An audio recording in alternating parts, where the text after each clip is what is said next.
Je vais juste lire un tout petit verset de Paul, de la lettre de Paul à Timothée. Juste un tout petit verset. Donc 1 Timothée, chapitre 2, verset 8. Je veux donc que tous les hommes prient en tout lieu, en élevant des mains pures, sans colère ni mauvaise pensée. Okay? Donc on va rentrer dans la louange avec des mains pures, avec une bonne motivation, et on va commencer notre culte, n'est-ce pas? Voilà, merci Seigneur. On va commencer. Que le Seigneur nous conduise. Seigneur, vraiment merci pour cette journée. Merci Seigneur pour ce temps. Vraiment Seigneur qui t'est consacré. Je te rends grâce et je te remercie Seigneur pour ta présence parmi nous. Bénis chacun d'entre nous, en particulier les enfants. Seigneur, vraiment nous voulons vraiment que tu sois au milieu de nous. En tout cas, nous le désirons, nous t'invitons. Et nous avons foi que tu es parmi nous parce que toi-même, tu as dit dans ta parole que là où deux sont réunis en mon nom, et c'est en ton nom que nous nous réunissons. Et tu as dit, je suis au milieu d'eux. Et nous savons que tu tiens toujours tes promesses, Seigneur. Merci pour chacun d'entre nous. Et vraiment, dispose nos cœurs, Seigneur. Vraiment, et aide-nous à être dans une bonne disposition, Seigneur. Merci pour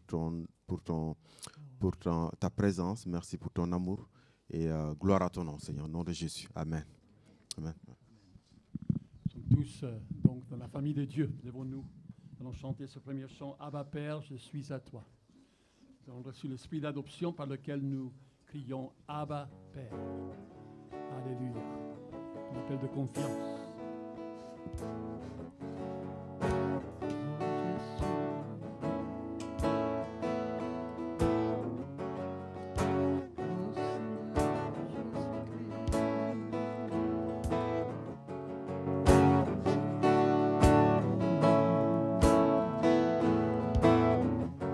Bien avant le chant qui créa l'univers, bien avant l'esprit qui planait sur la terre, bien avant que tu me formes de la poussière, tu rêvais du jour où tu pourrais m'aimer. Avant les premiers battements de mon cœur, bien avant que je m'éveille à ta douceur, bien avant toutes mes joies et mes douleurs, tu rêvais du jour où je pourrais t'aimer. Tu rêvais du jour où je pourrais t'aimer. Abba Père, je suis à toi. Abba Père, je suis à toi. Abba Père, je suis à toi. Abba Père, je suis à toi.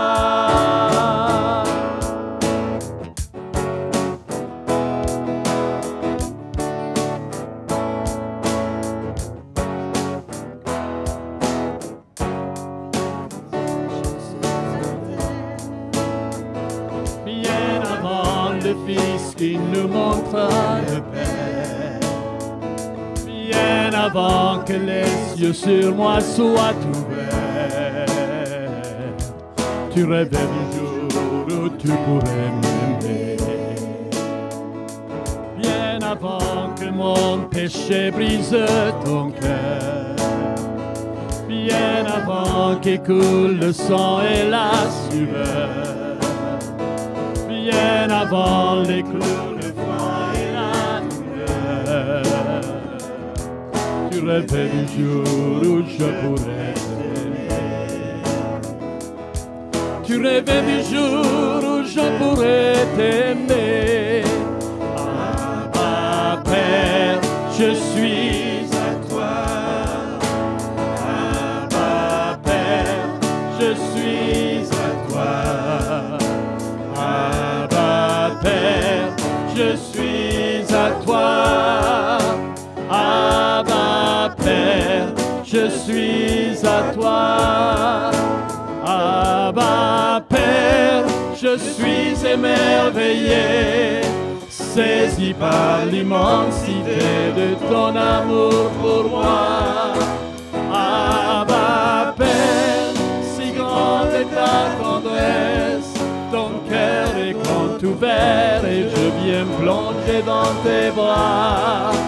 Abba Père, je suis émerveillé, saisi par l'immensité de ton amour pour moi.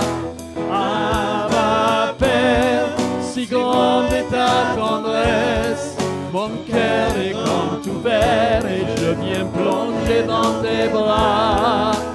Abba Père, je suis à toi. Abba Père, je suis à toi. Abba Père, je suis à toi. Abba Père, je suis à toi. Abba Père, Abba Père, je suis à toi. Abba Père, je suis à toi. Abba Père, je suis à toi. Abba Père, je suis à toi.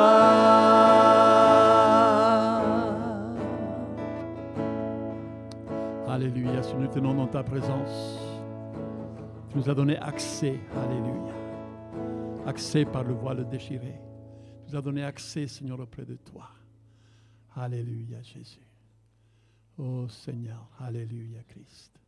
C'est notre cœur, Seigneur, oh Dieu, que tu veux façonner. Notre cœur, Seigneur, que tu veux, Seigneur, qu'on puisse nous tourner vers toi, Seigneur. Alléluia.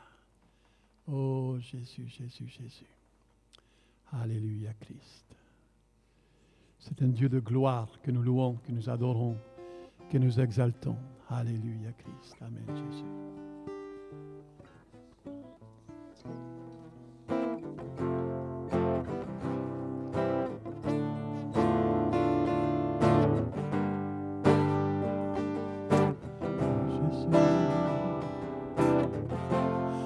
Car tu es Dieu au-dessus de la terre. Tu établis ton trône dans les cieux. Car tu es Dieu au-dessus de la terre. Tu es le roi, tu es le Seigneur, Dieu de gloire, Dieu de gloire, Dieu de gloire. Tu es roi, Dieu de gloire, Dieu de gloire, Dieu de gloire. Tu es roi, car tu es Dieu au-dessus de la terre. Tu établis ton trône dans les cieux. Car tu es Dieu au-dessus de la terre. Tu es le roi, tu es le Seigneur, Dieu de gloire, Dieu de gloire,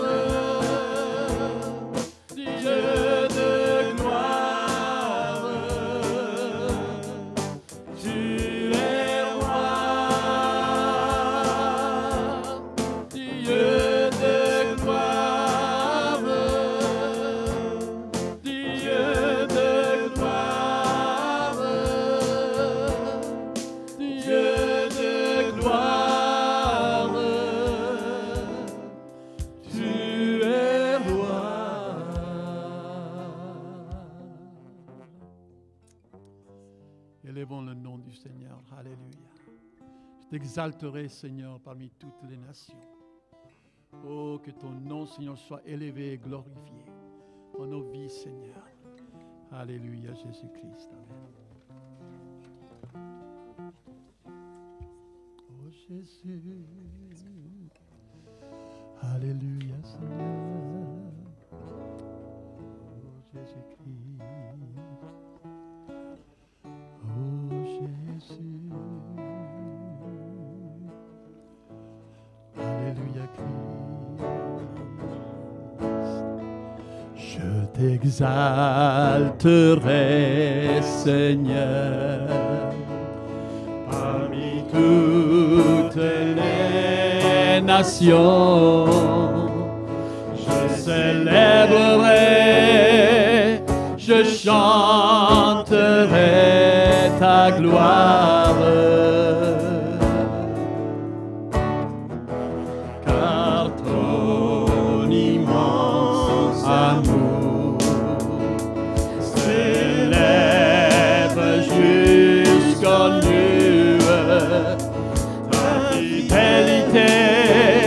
Ta fidélité jusqu'aux cieux. Seigneur, élève-toi au-dessus des cieux, que ta gloire remplisse l'univers.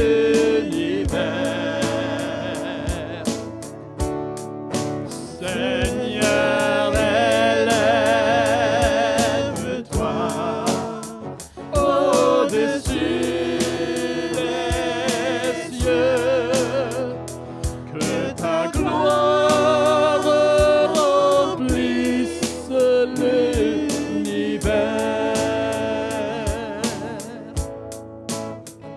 Je t'exalterai, Seigneur, parmi toutes les nations.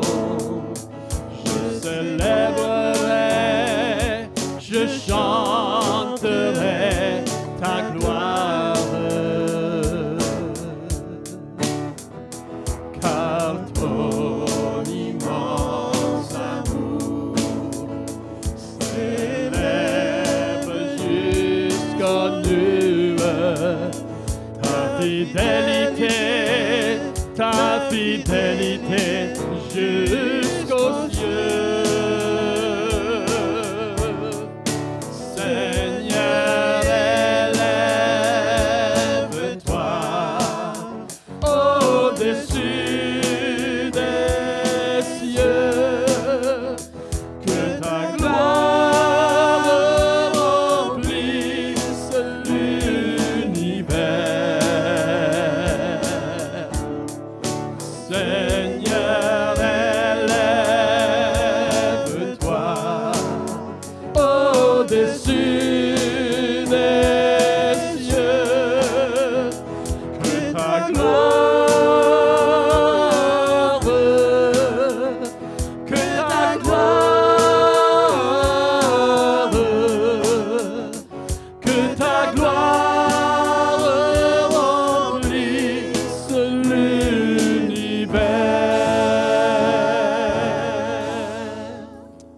Alléluia, Seigneur. Élevons nos mains vers le Seigneur, faisons entendre nos voix. Alléluia, alléluia, comme un fleuve d'eau. Alléluia, qui passe.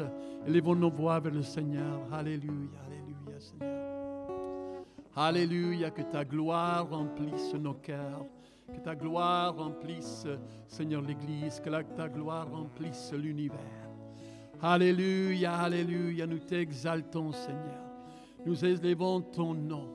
Nous élevons ton nom. Alléluia, Seigneur. Alléluia. Seigneur, élève-toi au-dessus des cieux, que ta gloire remplisse l'univers.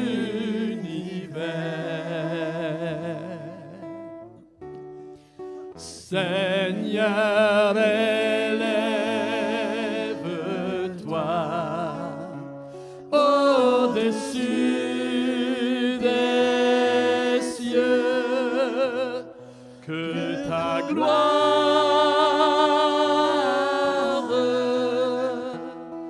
que ta gloire,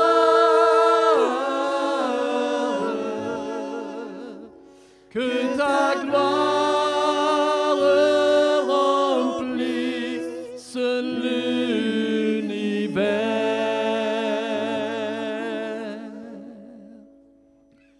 Alléluia Christ, alléluia Seigneur, tu es élevé dans nos cœurs Seigneur. Alléluia Christ, oh Jésus, Jésus, Jésus, Jésus, Jésus, Jésus, Jésus, Jésus, alléluia, alléluia,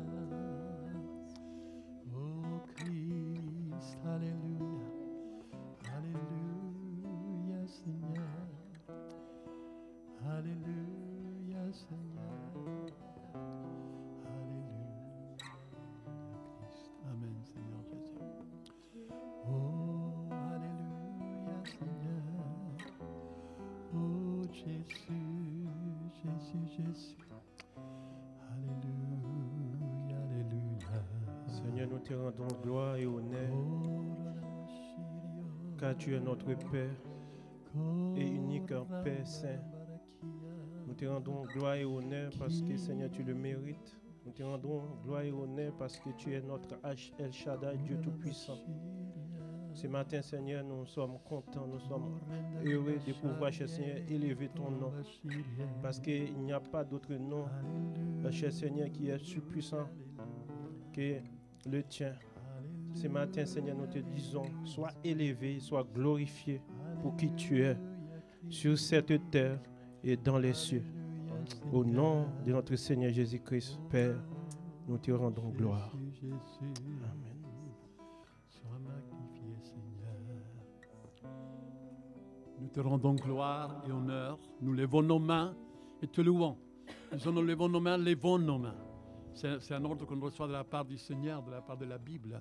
Nous levons des mains pures devant le Seigneur. Ce n'est pas seulement donc un geste, mais c'est vraiment donc symbolique devant le Seigneur. C'est un abandon entièrement à lui. Et tout à l'heure, nous allons chanter encore notre chant qui dit « Je lève vers toi mes mains éternelles ». Alléluia, Seigneur. Oh Jésus-Christ. Amen.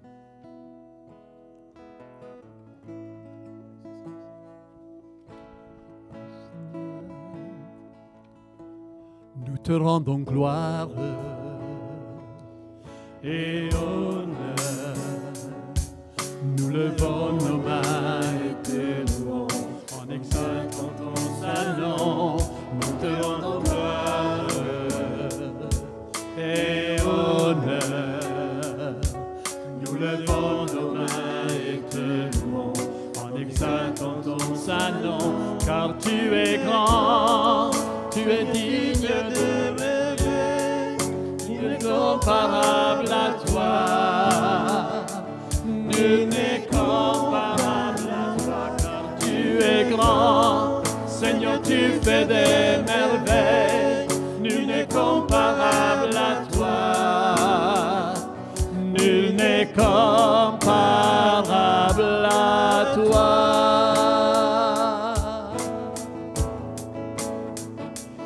Nous te rendons gloire et honneur. Nous levons nos mains et te louons en exaltant ton Saint-Nom. Nous te rendons gloire et honneur. Nous levons nos mains et te louons en exaltant ton Saint-Nom. Car tu es grand, Seigneur, tu fais des merveilles. Nul n'est comparable à toi. Nul n'est comparable à toi, car tu es grand. Seigneur, tu fais des merveilles.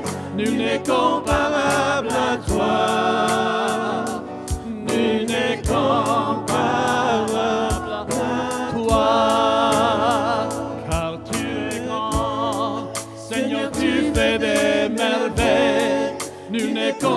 comparable à toi. Nul n'est comparable à toi, car tu es grand. Seigneur, tu fais des merveilles. Nul n'est comparable à toi. Nul n'est comparable à toi. Alléluia, Seigneur. Disons-le de tout notre cœur, pourquoi il est incomparable. Alléluia. Alléluia. Proclamons-le. Proclamons-le. Alléluia du fond de notre cœur. Oh, alléluia, Seigneur. Alléluia, alléluia. Oh, tu es grand, Seigneur. Tu fais des merveilles. Tu fais des merveilles, Seigneur. Tu fais des merveilles, Seigneur. Nul n'est comparable à toi, Seigneur. Nul n'est comparable à toi, Seigneur. Alléluia, Christ. Oh, alléluia. Alléluia, Jésus. Alléluia, Seigneur. Oh, Jésus-Christ. Alléluia, Seigneur. Oh, Jésus, Jésus. Alléluia, alléluia, Seigneur. Oh, Jésus-Christ. Alléluia, Seigneur. Amen, Seigneur Jésus. Alléluia. Alléluia. Je t'instruirai, je te montrerai la voie que tu dois suivre. J'aurai mon regard sur toi et je serai à tes côtés pour te conseiller. Le berger de notre âme est toujours, alléluia, auprès de nous, toujours à nos côtés, toujours là pour nous instruire, toujours là pour nous guider, nous instruire. Chantons ce chant avec vraiment un sentiment de sécurité. Je suis en sécurité, alléluia, lorsque je suis sous le regard du berger de mon âme.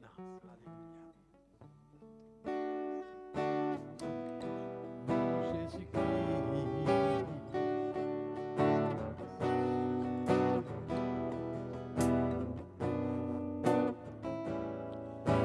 Berger de mon âme, je m'abandonne à toi, où tu me conduiras, je te suivrai,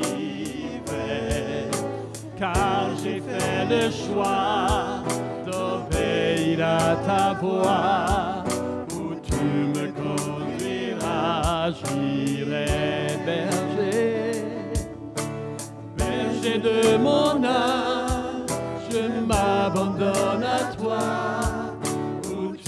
Conduiras, je te suivrai, car j'ai fait le choix d'obéir à ta voix, où tu me conduiras, j'irai. Dans les verts pâturages, auprès des courants d'eau, le berger de mon âme est avec moi. S'il faut gravir la montagne, suivre la vallée profonde, le berger de mon âme guidera. Berger de mon âme, je m'abandonne à toi, où tu me conduiras, je te suivrai, car j'ai fait le choix d'obéir à ta voix, où tu me conduiras, j'irai. Dans les verts pâturages, auprès des courants d'eau, le berger de mon âme est avec moi. S'il faut gravir la montagne, suivre la vallée profonde, le berger de mon âme me guidera. Le berger de mon âme me guidera.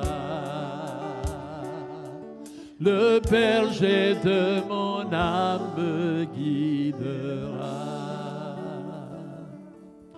Et quand on lève les mains, on est en train de dire, Seigneur, je suis là. Quand je suis là, Seigneur, je reconnais ta présence. Je reconnais ta seigneurie. Alléluia. Tirons l'attention de Dieu sur nous. Que sa faveur soit montrée fort à l'égard de ceux qui le craignent, de ceux qui ont un cœur pour lui. Je lève mes mains vers toi, Éternel. Alléluia. Oh Jésus.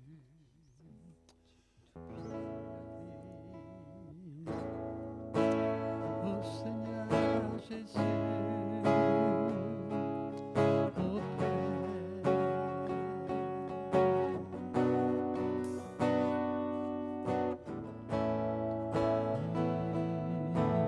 Alléluia Christ. Je lève mes mains vers toi, Éternel. Ma voix exprime l'adoration.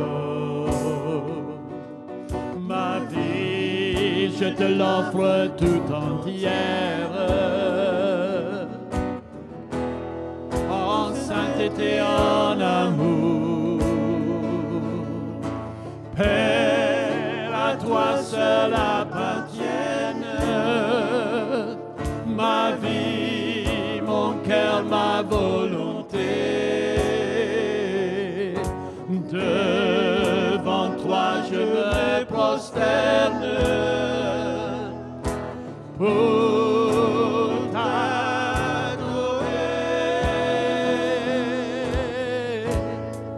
Jésus, Fils de Dieu, reçois maintenant toute la gloire, la louange et l'honneur. Jésus, Fils de Dieu, reçois maintenant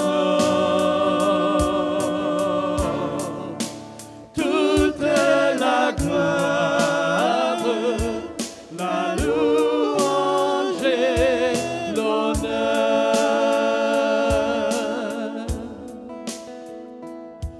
Je lève mes mains vers toi, Éternel. Ma voix exprime l'adoration. Ma vie, je te l'offre tout entière.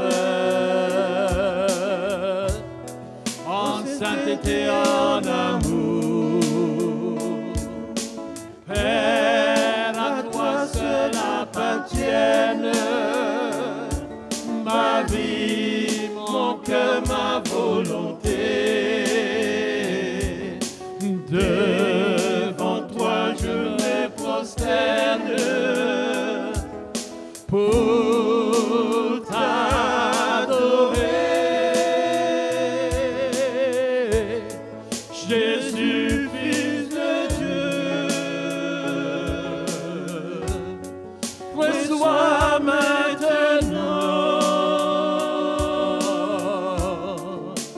toute la gloire, la louange et l'honneur. Jésus, Fils de Dieu, reçois maintenant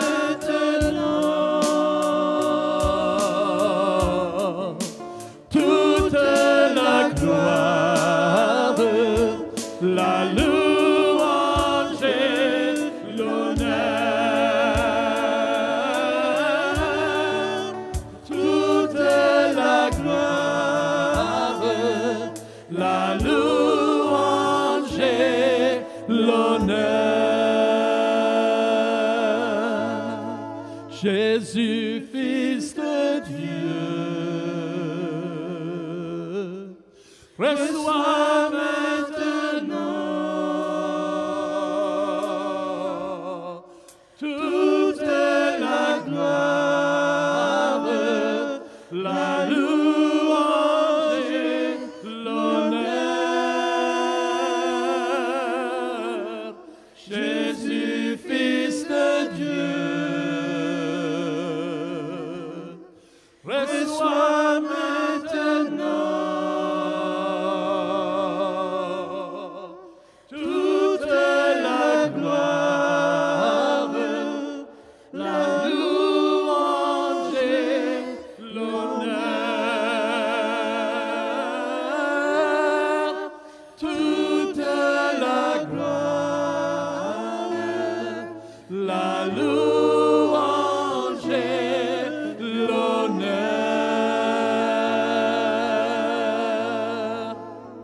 Acclamons le Seigneur. Alléluia. Acclamons le Seigneur. Alléluia, alléluia, Christ. Que chaque jour dans nos vies, Seigneur, alléluia, tu reçois la louange, la gloire et l'honneur, Seigneur. Alléluia, alléluia, Christ. Amen, Seigneur. Alléluia. Amen. Prenons place. Alléluia, Christ. Amen, Seigneur. Dieu est à l'œuvre chaque jour dans notre vie, dans notre cœur. Et il y a une action de son esprit. Alléluia. Amen. Oh Jésus, Jésus. Alléluia. Amen. Amen. Vous êtes en forme ce matin? Je ne sens pas trop la forme là. Hein? En forme? Bon, c'est bien, c'est bien. Bon, je ne sais pas s'il y a des annonces particulières. Ouais. Donc, comme d'habitude, toutes les semaines, le mardi à 19h30, il y a la réunion de prière. Donc, vous êtes tous conviés. Hein. Tout le monde est convié à la réunion de prière. Hein. Moi, je sais qu'il y a souvent des contraintes de famille, etc. Mais moi, en tout cas, personnellement, je peux donner ce témoignage. C'est un encouragement pour moi. Et à chaque fois que je viens, c'est un plaisir. Et c'est toujours un encouragement de voir toujours aussi des personnes qui sont très fidèles par rapport à ça. Et de voir voilà, les gens qui passent du temps à prier. Et surtout à prier pour l'Église. Donc, comme vous savez, en ce moment, les cultes sont centrés sur le message sur l'Église. Et c'est un encouragement de voir toujours les mêmes personnes qui sont toujours là à prier pour les uns pour les autres. Voilà. Mais bon, même si vous ne pouvez pas être là, voilà, chacun peut le faire aussi de chez lui. Quoi. Donc, voilà, on est tous invités à cela. Voilà. Alors, il y a le 17 décembre, il y a le spectacle de Noël. Donc Marc avait envoyé hier les flyers que Audrey avait elle-même envoyé dans le groupe des parents de l'école du dimanche. Donc n'hésitez pas à partager. Et puis voilà, je sais pas. Tu veux donner des détails par rapport à ça? C'est une surprise? Ouais. D'accord, ok. À 15h. Super. Donc le dimanche 17 décembre à 15h. Ok? Voilà, on va peut-être passer aux 10 000 offrandes. Qui peuvent venir aider. Ouais, tiens, venez, les deux garçons. Amen. La relation est avec notre Père. Notre Père. Ce n'est pas mon Père, mais notre Père. On est en communauté. C'est l'Assemblée qui est rassemblée, qui dit, Seigneur, notre Père qui es aux cieux, que ton nom soit sanctifié. Amen. Jésus.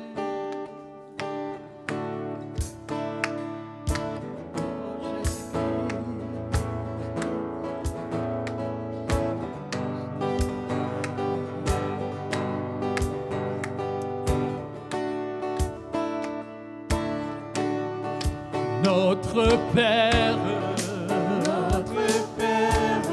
qui es aux cieux,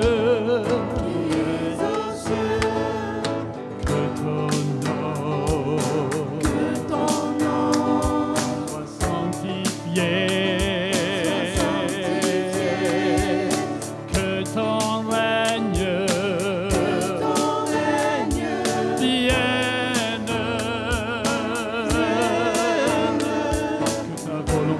Soit faite sur la terre comme au ciel.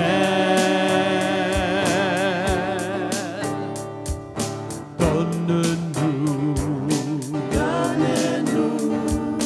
notre pain aujourd'hui et demain.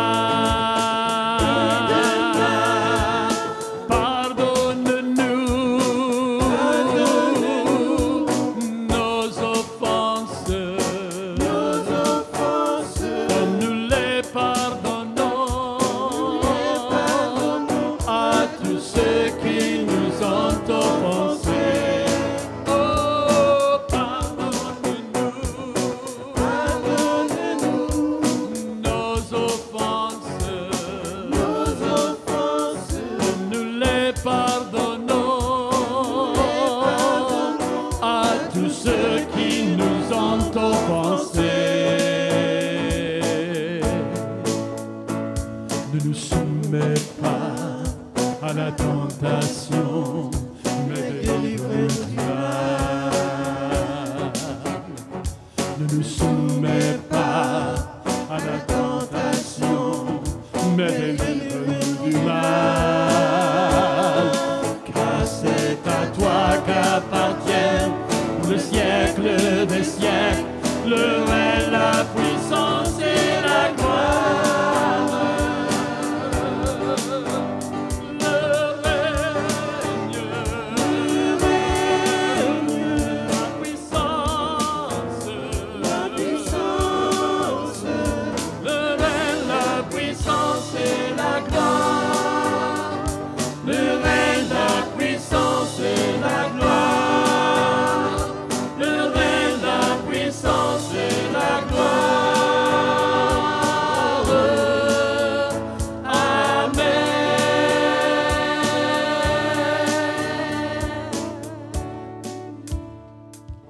Alléluia, Christ. Amen.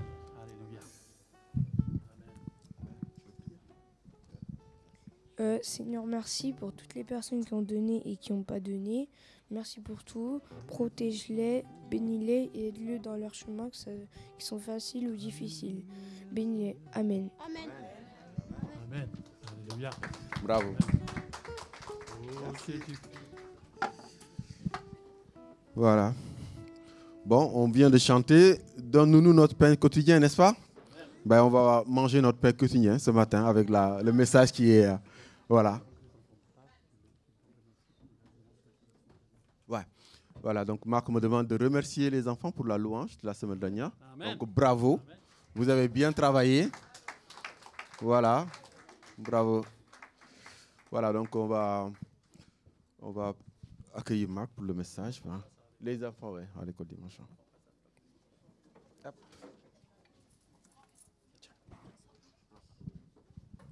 Donc les enfants vont passer pour continuer à préparer cette surprise qui aura lieu le 17.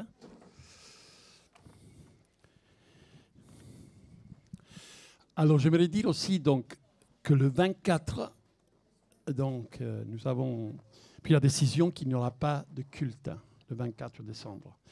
Il y a trop de personnes qui sont absentes, nous serons absents. Les musiciens seront absents aussi. Donc le 24, exceptionnellement cette année, il n'y a pas de culte à 10h30. Donc retenez cela bien. Et donc il y avait des personnes qui pensaient qu'on ferait un repas le 24. L'année prochaine, on fera peut-être un repas le 25.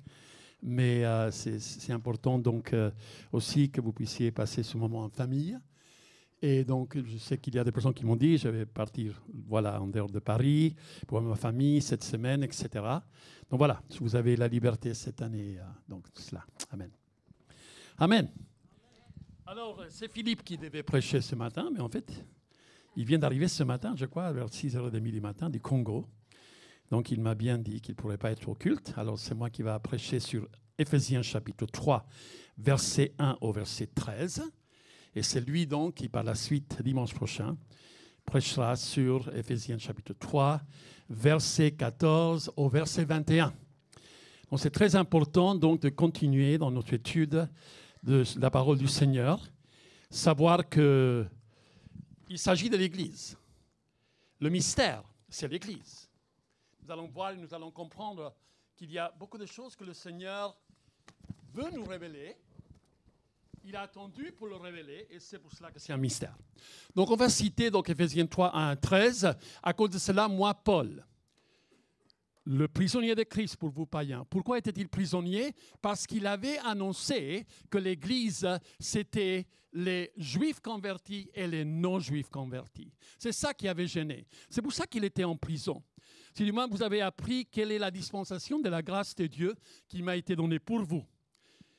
C'est par révélation que j'ai eu connaissance du mystère sur lequel je vais vous écrire un peu de mots. En les lisant, vous pouvez vous représenter l'intelligence que j'ai du mystère de Christ. Il n'a pas été manifesté aux fils des hommes dans des autres générations, comme il a été révélé maintenant par l'Esprit Saint, aux saints apôtres et prophètes de Christ. Ce mystère, c'est que les païens sont co-héritiers forment un même corps et participent à la même promesse en Jésus-Christ par l'Évangile, dont j'ai été fait ministre selon le don de la grâce de Dieu qui m'a été accordé par l'efficacité de sa puissance.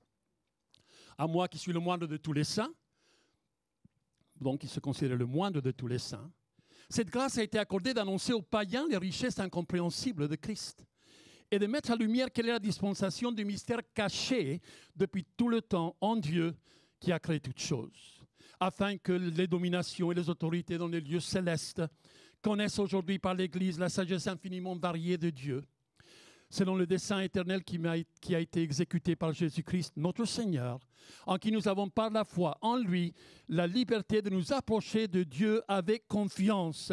Aussi, je vous demande de ne pas perdre de courage à cause de mes tribulations pour vous, car elles sont votre gloire. Donc Paul, il est en prison. Il sait qu'à un moment donné, cela a dérangé les autorités quand il a commencé à dire que l'Église, c'était les Juifs nés de nouveau et les non-Juifs nés de nouveau. Ce troisième chapitre traite de l'administration des choses qui ont été confiées à Paul. Il parle spécialement de l'introduction des gentils sur le même pied que les Juifs. Par exemple, si vous lisez en Romains chapitre 9, versets 3 à 5, il dit que l'adoption, la gloire, les alliances, la loi, les promesses, le culte, les patriarches étaient et appartenaient au peuple juif.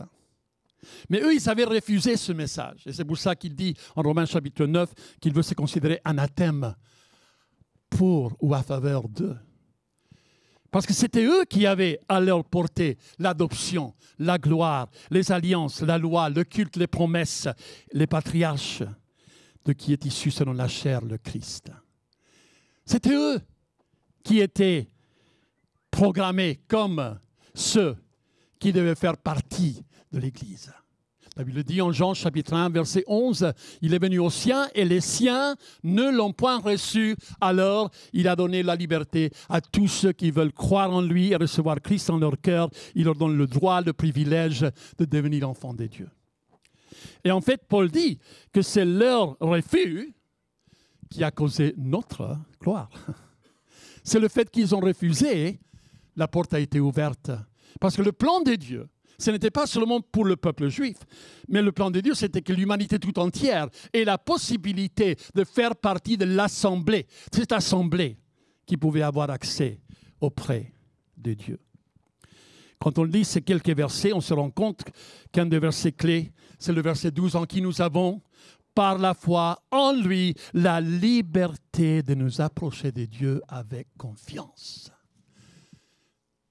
Tout être humain qui entend la parole de Dieu pourrait avoir aussi la possibilité de s'approcher de Dieu avec confiance. Cette liberté de s'approcher. Est-ce qu'on s'est approché de lui ce matin? Est-ce qu'on a pris le temps de lui dire merci parce que j'ai accès auprès du Père?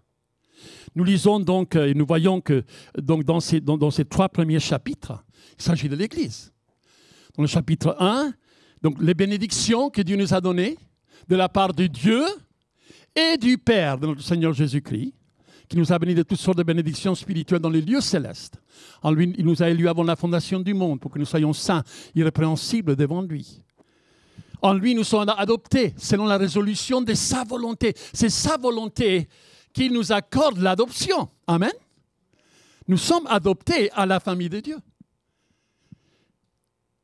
Quel est donc ce mystère de Christ? Ce mot se trouve à 4 reprises. Ne signifie pas quelque chose de mystérieux et inatteignable. Il désigne ce qui a été caché par Dieu jusqu'au moment où il pense être propice pour le révéler. Vous savez, la Bible dit en Hébreux chapitre 1, verset 1 et verset 2, que Dieu, dans d'autres temps, il a parlé par les prophètes. Il a parlé, il a donné certaines révélations. C'est une révélation limitée parce que dès aujourd'hui, disait Hébreux, il nous a parlé par le Fils. Donc Dieu a choisi à des différents moments à quel moment il allait révéler ce qui était caché. Alors ce mystère, caché de tout temps en Dieu, c'était que les nations, ce qu'on appelle les païens, les non-juifs, les Grecs, les gentils sont aussi héritiers de la promesse de Dieu. C'est ça le mystère. Parce qu'il va rassembler les Juifs convertis et les non-Juifs convertis. L'Église, nous qui étions ennemis, lorsqu'il est dit en Éphésiens chapitre 2, donc verset 14, car il est notre paix. Lui qui des deux n'en a fait qu'un. Quels deux? Les Juifs et les non-Juifs. Qui a renversé le mur de séparation, l'inimitié. Ayant anéanti par sa chair la loi des ordonnances dans ses prescriptions, afin de créer en lui-même avec les deux un seul homme nouveau, en établissant la paix, et de les réconcilier l'un et l'autre en un seul corps avec Dieu par la croix, en détruisant par l'inimitié. Il est venu annoncer la paix. À qui? À vous qui étiez loin, ça c'était nous qui étions loin, et à la paix à ceux qui étaient près. Car par lui, nous avons les uns et les autres accès auprès du Père dans un même esprit. Ça, c'est le mystère. Ça, c'est le miracle. Ça, c'est la joie d'appartenir à la famille de Dieu que Dieu même a choisie. C'est pour ça que nous ne pouvons pas choisir qui sont nos frères et sœurs. Et vous savez, la Bible dit que quand quelqu'un vient à Christ et qu'il fait partie du corps de Christ, Dieu place les membres du corps ou comme il veut, à la place où il veut. Les promesses que Dieu avait faites envers son peuple, les promesses dont le peuple juif était convaincu, ça leur appartenait exclusivement. Cela a été dans la pensée de Dieu depuis le commencement, qu'un jour, il y aurait un rassemblement. Mais cela devait être révélé par le moyen de son Fils Jésus-Christ. Ça, c'est le mystère. Quand on voit l'enthousiasme avec lequel il parle, ça ne nous a pas été manifesté au Fils des hommes dans d'autres générations, comme il a été révélé maintenant par l'Esprit aux saints apôtres et prophètes de Christ. Alors, les saints apôtres et prophètes de Christ, les prophètes dont il fait référence ici, c'est plutôt les prophètes maintenant dans l'ère de la grâce. Ce n'était pas seulement les prophètes d'antan. Les prophètes de l'Ancien Testament, ils l'ont annoncé, ils ont donné donc des prophéties messianiques, ils ont parlé donc de comment Jésus allait donner sa vie sur la croix, etc. Mais il y avait des choses qu'il a commencé à révéler une fois que le Saint-Esprit a été donné à l'Église. Quand le Saint-Esprit a été donné à l'Église, ceux qui avaient le ministère du prophète ont commencé à donner des révélations qui n'étaient pas incluses dans l'Ancien Testament. Je ne sais pas si quand vous lisez l'Ancien Testament, il y a des choses qui me font penser au Nouveau. Alors je mets tout de suite, je mets à côté du verset, je mets telle référence. Quand je lis le Nouveau Testament, tout de suite je pense à la prophétie qui a été donnée à Isaïe, Jérémie, Ézéchiel, donc Jonas, Joël, Amos, Abdias, Michée, Zacharie, Malachi. Donc voilà, nous voyons qu'il y a constamment un appui. Quand on lit le Nouveau Testament, c'est appuyé par l'Ancien. Quand on lit l'Ancien Testament, c'est appuyé par rapport à la foi future dans le Nouveau. Mais les prophètes ont commencé à donner une certaine révélation. Une certaine révélation. Ce mystère, d'une manière spécifique, depuis que la révélation a été complétée. À quel moment est-ce que la révélation a été complétée? Par la venue de Christ. Amen. La Bible dit dans le psaume 19 que les cieux proclament et donc déclarent la gloire de Dieu. Mais ce n'était pas assez pour nous sauver. C'était au verset 8 quand il commence à dire la loi de l'Éternel est parfaite. Elle restaure l'âme. C'est là où la révélation écrite était impérative, était si importante. La gloire de Dieu dans ce monde futur, lorsque Jésus allait donner sa vie et que cela allait donner place à ce que les nations juives et les nations non juives, spirituellement, qui pourraient avoir une expérience personnelle de relation avec Dieu, allaient aussi devenir participants des bénédictions que Dieu avait préparées pour son peuple. Quel mystère, ce mystère de Christ. La grandeur de l'Église, verset 8 au verset 11 d'Éphésiens chapitre 3.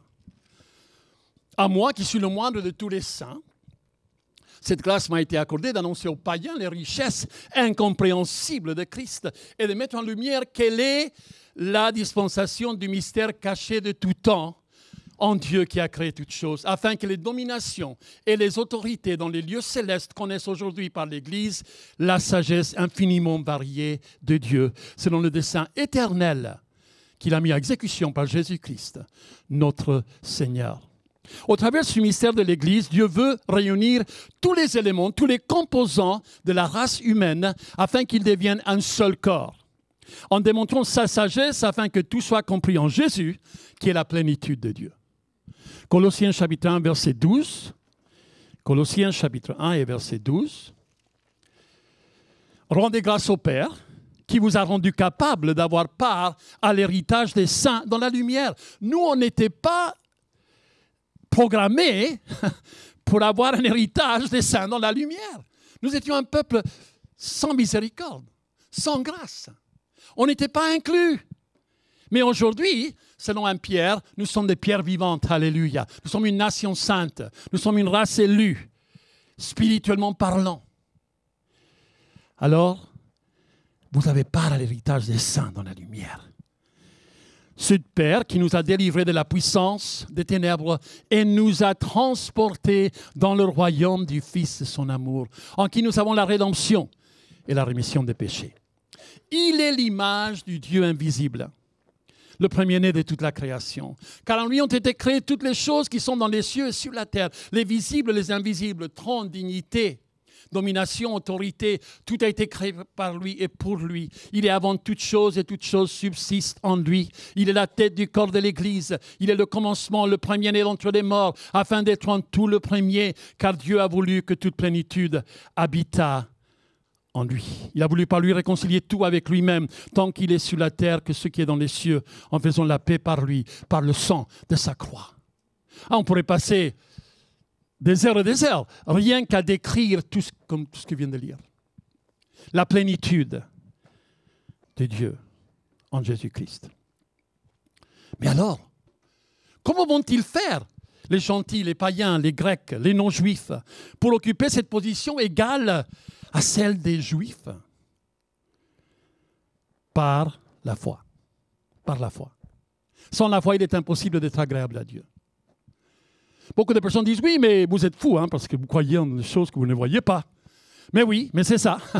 C'est ça. Sans la foi, il est impossible d'être agréable à Dieu. Et oui, nous croyons dans des choses qu'on ne voit pas. Mais on sait que parce qu'il les a dit, elles existent. On sait parce qu'il les a proclamées, elles existent. Et le fait que l'assemblée, le rassemblement de tout le corps de Christ, vous savez, depuis qu'on a ouvert l'Église il y a 40 ans, j'ai une liste dans mon ordinateur de 90 pays, de nationalités des personnes qui sont venues par ces portes.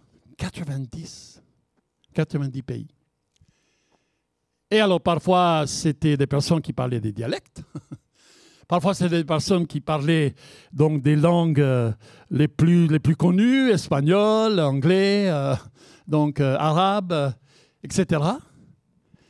Mais alors, de voir comment le Seigneur, il a un plan. Ce n'est pas pour mettre l'Église Foi, Espérance et Amour en avant, mais vraiment, quand Denise et moi, on est venus en France il y a 42 ans, on n'imaginait pas. Moi, je pensais que c'était les Français. Dieu m'avait appelé en France. Je pensais que j'allais rencontrer que des Français.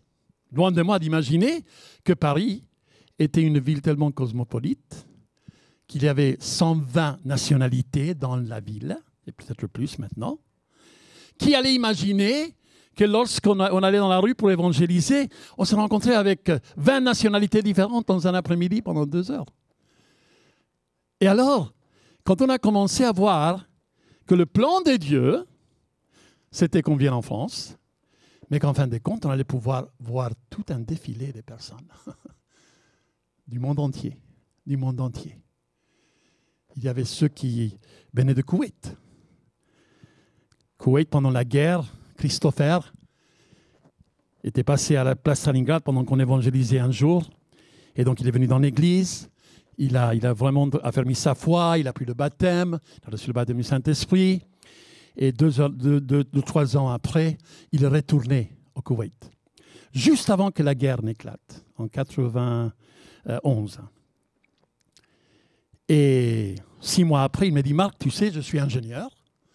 j'ai mon travail, mais je n'arrive pas à remplir mon rôle et ma responsabilité parce que j'ai des études bibliques, des personnes, je fais 6 à 7 études par jour, je vais dans les maisons, en clandestinité, en cache-cache, parce que pendant la guerre, c'est très intéressant, vous savez, la guerre de Koweït, c'était une guerre qui s'est passée dans la nuit.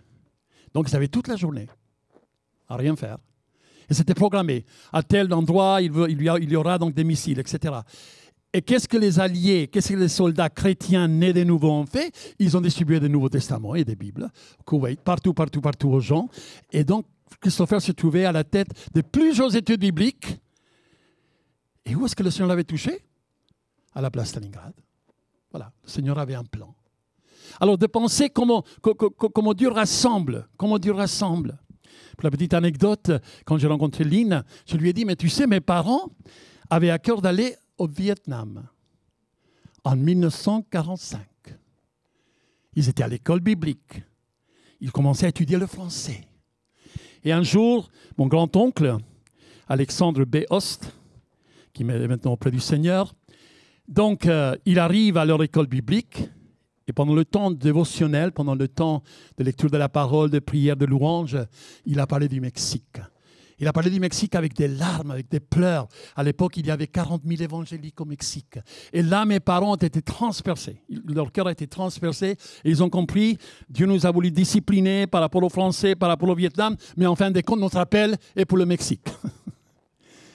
Et donc, ils sont allés au Mexique. C'est là où Dieu les a utilisés puissamment. Mais quand moi, je rencontre des Vietnamiens, des Laotiens, des Cambodgiens, alors je me dis, mais c'est intéressant. Mes parents avaient porté dans leur cœur pendant 2 ans l'Indochine. Et là, maintenant, nous, on a l'occasion de rencontrer des personnes et voir quelle est la réponse de la prière. Le fait est que Dieu désire que tous les éléments, tous les composants de la race humaine deviennent un seul corps. Bien sûr, par le moyen de Jésus-Christ. Nous ne pouvons pas altérer la parole. Nous ne pouvons pas changer les dons. Nous ne pouvons pas dire, bon, pour toi, ça va être différent. Dieu fermera l'œil. Ça ne sera pas par Jésus. C'est pas grave. Tu es sincère. Non. Par le moyen de Jésus-Christ. Alléluia. Et par la foi. Romains 15, versets 7 à 13. Romains 15, versets 7 à 13. C'est pour ça qu'aujourd'hui, nous prions pour Israël, nous prions pour les églises en Israël, nous prions pour les églises aussi dans les territoires palestiniens. Il y a des pasteurs, il y a des églises, il y a des ONG chrétiens qui sont en train de souffrir. L'église, elle est partout l'église. Romains 15, verset 7. Accueillez-vous donc les uns les autres comme Christ vous a accueillis pour la gloire de Dieu. Je dis en effet que Christ a été serviteur des circoncis pour prouver la véracité de Dieu en confirmant les promesses faites au Père. Tandis que les païens, les non-juifs, les Grecs, glorifient Dieu à cause de sa miséricorde. Eux qui n'avaient pas obtenu miséricorde ont obtenu miséricorde. Et maintenant, c'est eux qui glorifient Dieu, selon qu'il est écrit, c'est pourquoi je te louerai parmi les nations et je chanterai à la gloire de ton nom. Il dit encore, nation, réjouissez-vous avec son peuple. Nation, grec, juif, gentil, païen, nation, réjouissez-vous maintenant avec son peuple. Et encore, louez le Seigneur pour toutes les nations, célébrez-le pour tous les peuples. Ésaïe dit aussi, il sortira d'Isaïe un rejeton qui se lèvera pour régner sur les nations. Les nations espéreront en lui. Qui sont les nations? Les non-juifs. Que le Dieu de l'espérance vous remplisse de toute joie et de toute paix dans la foi pour que vous abondiez en espérance par la puissance du Saint-Esprit. La grandeur de l'Église. Vous savez, quand vous pensez à l'Église, quand on pense à l'Église, mais ce n'est pas que nous. Nous sommes une des églises locales à Paris, en région parisienne. Quand on est arrivé en 81, il y avait à l'époque 70 églises dans toute la région parisienne. Baptistes, méthodistes, Assemblée des dieux. Il y avait très très peu d'églises. Aujourd'hui, rien que dans la communauté congolaise, il y a plus de 240 églises de maison. Et ça, c'était il y a 4-5 ans que j'ai su ça. Certainement, ça s'est multiplié. Mais aujourd'hui, il y a quand même une expansion de l'Église. Vous savez qu'en France, on est arrivé à être plus de 670 000 chrétiens évangéliques. Ça veut dire, si on est entre 67 millions et 68 millions d'habitants, on est enfin à 1%. La France était un des pays qui n'arrivait pas à donc 0,006 ou 0,03. Enfin, on est arrivé à être 1%. Mais on peut se réjouir. Mais il y a encore 99%. Donc, notre travail est bien déclaré. Galates, chapitre 3, verset 8 à verset 9. Vous vous rappelez l'église donc en Galatie, eux, ils avaient un problème parce qu'il y avait ceux qui ne voulaient pas accepter qu'on était sauvé par la foi. Il fallait qu'on soit sauvé par la loi. À un moment donné, Paul va leur dire, mais si vous continuez à croire comme cela, la mort de Jésus, le sacrifice de Jésus est rendu néant à votre sujet. Carrément, à l'église. Mais Galates chapitre 3, verset 8 et verset 9. Aussi l'Écriture prévoyant que Dieu justifierait les païens par la foi, les non-juifs, a d'avance annoncé cette bonne nouvelle à Abraham. Toutes les nations seront bénies en toi. De sorte que ceux qui croient sont bénis avec Abraham, le croyant. Voilà le mystère. Verset 12 nous dit « En qui nous avons par la foi en lui la liberté de nous approcher avec confiance. » Alors imaginons, ici au chapitre 3, on va rentrer dans une salle d'audience dans laquelle nous allons comparaître devant le roi. Je vais vous lire une petite paragraphe du livre Panorama du Nouveau Testament, dont l'auteur est Henrietta C. Mears. Aux portes de la salle du trône se tient le robuste garde de la loi. Il nous interpelle. Qui va là? Pourquoi êtes-vous ici? Quel est votre titre? Chacun de nous répond d'une voix faible. Je suis un pécheur, je viens pour voir l'agneau. Il s'avère que je n'ai rien pour me recommander moi-même, afin de pouvoir demander une audience et me trouver en face du roi. C'est alors que j'entends de l'intérieur la voix de l'agneau, l'appel du Fils de la grâce qui dit « C'est l'une de mes brebis, laissez-la entrer, mon sang le purifie, et elle n'a pas besoin de titre particulier. » Je comprends que la grâce me fait passer à côté des robustes gardes de la loi pour me présenter devant le trône de sa miséricorde. Avions-nous le droit de rentrer dans sa présence? Par la foi en lui, nous avons la liberté de nous approcher avec confiance. Regardons en Hébreux chapitre 10. Hébreux chapitre 10. On va voir ce que ça veut dire de nous approcher de lui. Verset 19. Ainsi donc, frères, puisque nous avons au moyen du sang de Jésus une libre entrée dans le sanctuaire, par la route nouvelle et vivante qu'il a inaugurée pour nous en travers du voile, c'est-à-dire de sa chair. Et puisque nous avons un souverain sacrificateur établi sur la maison de Dieu, approchons-nous avec un cœur sincère. Dites avec moi, avec un cœur sincère. Dans la plénitude de la foi. Les cœurs purifiés d'une mauvaise conscience. Le corps lavé d'une eau pure. Approchons-nous avec confiance. Retenons fermement la profession de notre espérance, car celui qui a fait la promesse est fidèle. Veillons les uns sur les autres, afin de nous provoquer et nous exciter à la charité et aux bonnes œuvres. N'abandonnons pas notre assemblée comme c'est la coutume de quelques-uns, mais exhortons-nous réciproquement. Et c'est là d'autant plus que vous voyez s'approcher le jour. Chaque fois qu'on se rassemble, chaque fois qu'une église locale se rassemble, c'est afin de s'exhorter réciproquement, d'autant plus que nous voyons s'approcher le jour. L'église existe aujourd'hui pour préparer le peuple de Dieu pour la rencontre avec son roi des rois. Les portes sont ouvertes afin qu'il y ait des personnes qui viennent et que pour la première fois, ils puissent entendre ce message et qu'ils puissent entendre cette invitation. Et un jour, ils vont aussi entendre la voix qui dit « Hé, c'est l'une de mes brebis. Laisse-le rentrer. J'ai payé le prix. Il est justifié. Il est sanctifié. Il est racheté. Alléluia. Il est racheté. » Qui a le droit de rentrer? là où se trouve le roi. Nous ne pouvons pas dire à quelqu'un, oui, mais tu as été élevé dans une certaine religion. Donc maintenant que tu viens à Christ, mais bon, Dieu tient rigueur du fait que voilà, tu ne croyais pas avant, donc tu n'as plus le droit. Non, tu n'as pas le droit. Personne n'a le droit de faire cela et de dire cela. Le mystère de Dieu signifie donc la vie de Dieu qui s'est révélée dans le Christ en faveur de toute l'humanité. Dieu a mis la pensée de l'éternité dans le cœur de chaque homme, la Bible dit en Ecclésiaste. Il a mis dans chaque cœur la pensée de l'éternité. C'est pour ça que moi, quand je regarde les personnes, je me dis, mais ils peuvent faire semblant. Il y a un pasteur en Arizona, il y a quelques jours, il était en train de prêcher dans la rue.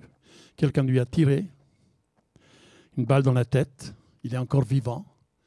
Mais il était en train tout simplement d'annoncer avec liberté l'amour de Christ en faveur de l'humanité. La persécution qui existe dans le monde aujourd'hui, c'est parce qu'on veut dire que Christ a tout donné en faveur de toute l'humanité. Dieu a scellé une alliance avec son peuple, avec l'humanité. Emmanuel, Dieu avec nous. Ça, c'est un mot qui retentit donc dans cette saison de Noël. Emmanuel, Dieu avec nous. C'est dans cette relation personnelle que le mystère ou la vie de Dieu est expérimenté. Alors, on se réjouit quand il y a des personnes qui viennent d'Israël se convertissent. On se réjouit avec les églises messianiques qui existent. Mais malheureusement, il y a des églises messianiques qui se tiennent à l'écart de nous, les non-juifs. Ça, c'est dommage. Parce qu'on fait partie tous de la même assemblée. On est rassemblés, alléluia, sous son regard. C'est dans ce rapport de Dieu avec son peuple que l'identité de Dieu ainsi que celle de l'homme est révélée et glorifiée. Donc nous appartenons à Dieu. C'est notre identité. Nous lisons en Éphésiens chapitre 1, en Éphésiens chapitre 2, nous qui étions morts par nos offenses et nos péchés, nous qui suivions le train de ce monde, nous qui vivions selon la volupté de notre pensée, de notre cœur, on était perdus. On était comme tous les autres, des enfants de rébellion. On était des enfants de colère. On ne pouvait pas échapper à cela. Mais le verset 4 du chapitre 2, « Mais Dieu, qui est riche en miséricorde, nous qui étions morts par nos offenses et nos péchés, il nous a rendus à la vie avec Christ. Alléluia. C'est par grâce que nous sommes sauvés. » Je ne sais pas si vous lisez les livres qu'on est en train de vous encourager à lire. Vous lisez à haute voix. Est-ce que vous leur donnez du punch, vous leur donnez du... Voilà, est-ce que vous mettez donc un emphase sur certains mots? Mais c'est extraordinaire. C'est extraordinaire. Pourquoi? Parce que c'est notre identité en Christ. Notre identité en lui.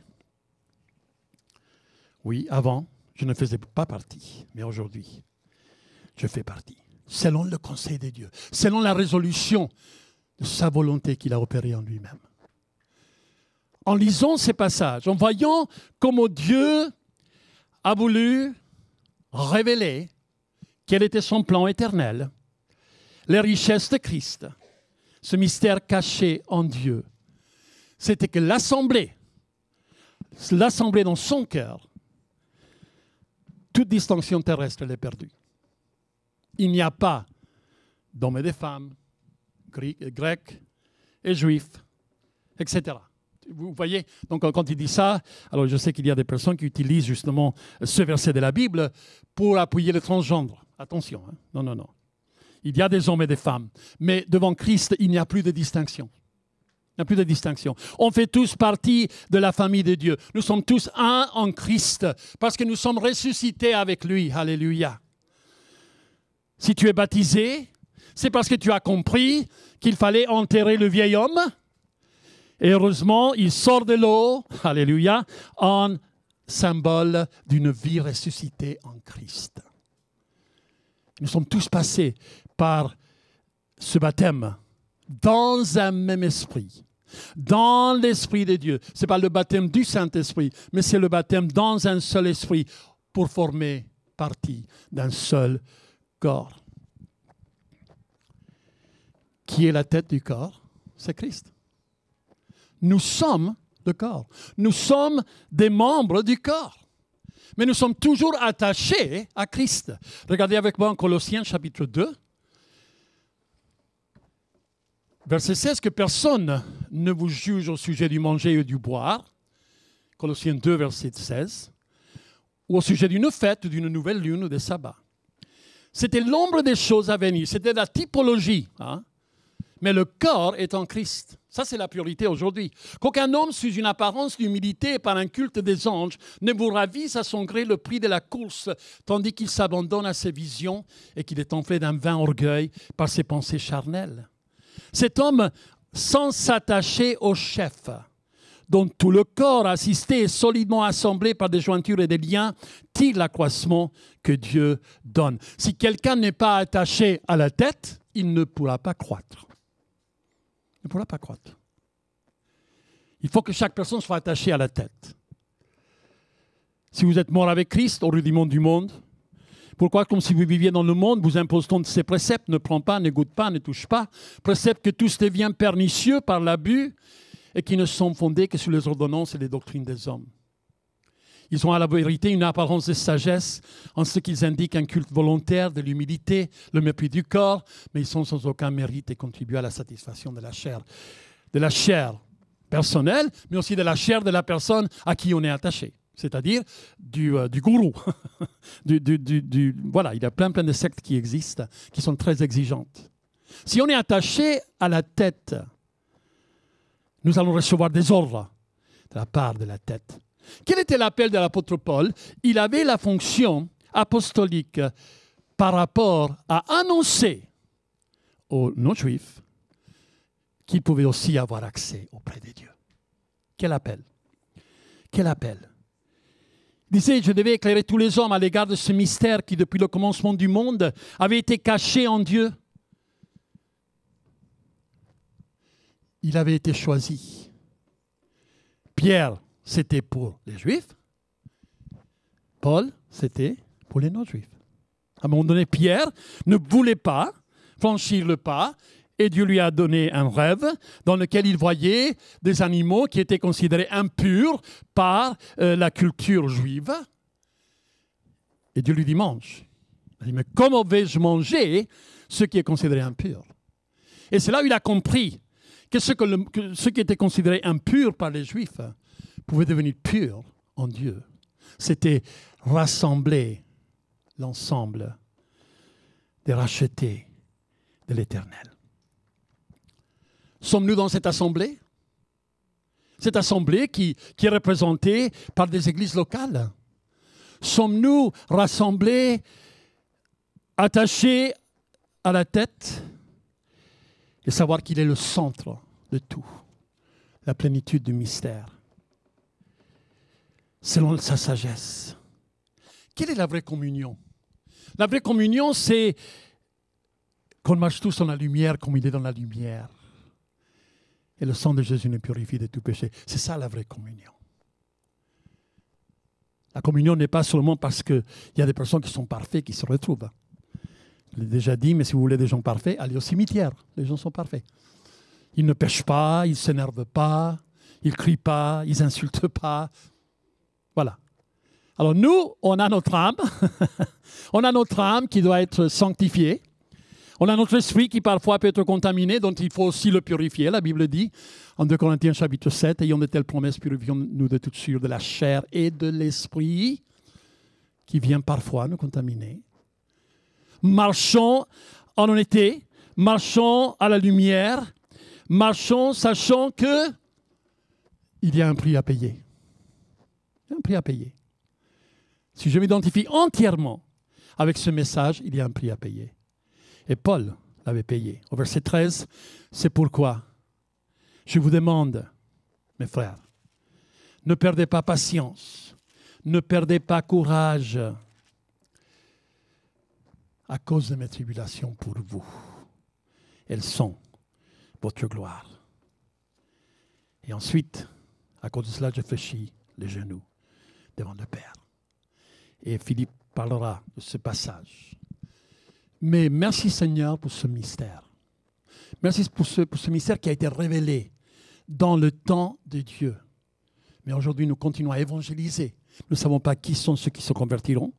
Mais nous continuons à évangéliser des personnes de tous les peuples, de toutes les nations, de tous les pays, de tous les villages, villes et villages. Vous savez qu'en France, il y a encore 30 000 villages et villes sans église, sans témoignage chrétien et spirituel.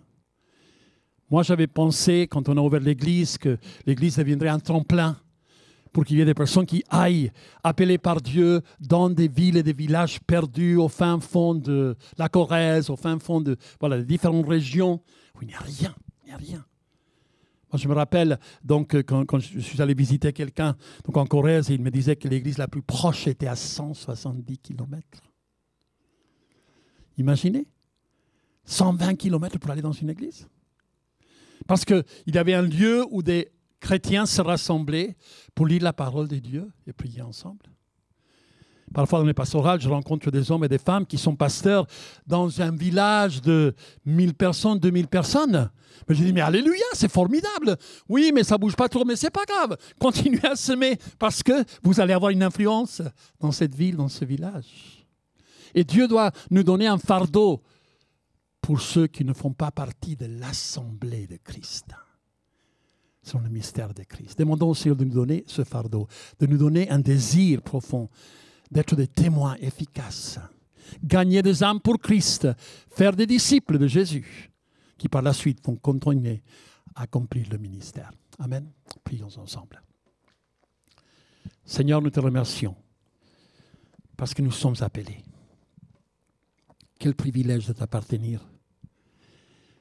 Quel privilège, Seigneur, que tu nous as inclus. Tu nous as inclus, Seigneur. Nous qui n'étions pas un peuple qui avait vécu la miséricorde, nous l'avons obtenue. Et aujourd'hui, nous sommes appelés, Seigneur, afin d'annoncer les vertus de celui qui nous a appelés des ténèbres à son admirable lumière. Je te demande, Seigneur, vraiment, comme tant qu'Église de Jésus-Christ, partout où tu nous places, ouvre nos yeux, ouvre nos cœurs, donne une compassion, Seigneur, afin de pouvoir toucher des cœurs qui n'ont jamais entendu dire qu'eux aussi ils pouvaient avoir accès auprès du Père. Merci pour ce libre accès. Je te demande pour mes frères et sœurs, Seigneur présent, qu'on soit tous constamment en train de profiter, dans le bon sens du terme, de cet accès que nous avons auprès de toi. Comme il est dit en Ésaïe 55, cherche l'Éternel pendant qu'il se trouve. Invoque le temps dit qu'il est prêt. Est-ce que cela implique qu'à un moment donné, il ne sera pas plus prêt? Ou certainement quand Jésus, tu reviendras et que le Saint-Esprit partira avec l'Église, les gens vont avoir l'impression que tu n'es plus là. Mais Seigneur, on te cherche pendant que tu te trouves. On invoque ton nom, tandis que tu es prêt. Que le méchant abandonne sa voie, qu'il se retourne à l'Éternel, qu'il ne se lasse pas de pardonner. Qui est prêt à avoir un cœur repentant. Seigneur, appelle-nous chaque jour à ce face-à-face avec toi et qu'on puisse vivre vraiment pleinement les bénédictions qui étaient réservées au peuple juif. L'adoption, les alliances, les promesses, les patriarches, issus de Jésus-Christ. Qu'on puisse vivre pleinement sur ce que tu as préparé pour nous. Au nom de Jésus-Christ. Amen. Seigneur, Seigneur, qui entrera dans ton sanctuaire pour t'adorer. Seigneur, Seigneur, qui entrera dans ton sanctuaire pour t'adorer. Celui qui a les mains lavées, le cœur purifié, qui n'a pas de vanité et qui sait aimer. celui qui a les mains lavées, le cœur purifié, qui n'a pas de vanité et qui sait aimer. Lèvons-nous.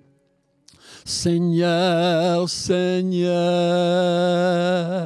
je veux entrer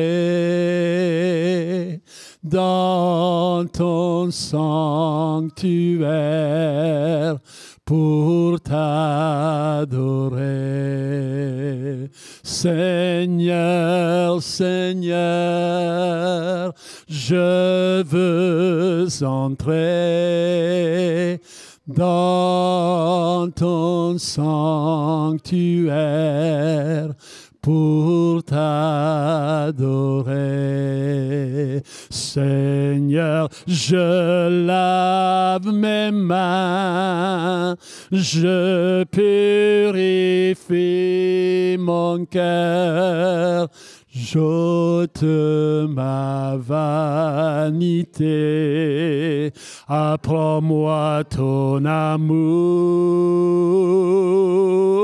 Seigneur, je lave mes mains, je purifie mon cœur, j'ôte ma vanité. Apprends-moi ton amour. Amen. Alors, je vais terminer. Donc, empilons les chaises, parce que les enfants vont répéter cet après-midi, donc ils vont manger d'abord. Ce ne sera pas un repas pour toute l'Église, mais empilons les chaises. Et donc, saluons-nous les uns les autres en Christ et disons, on est de l'Assemblée. Amen. On est de l'Assemblée, on appartient à Christ. Amen. Merci.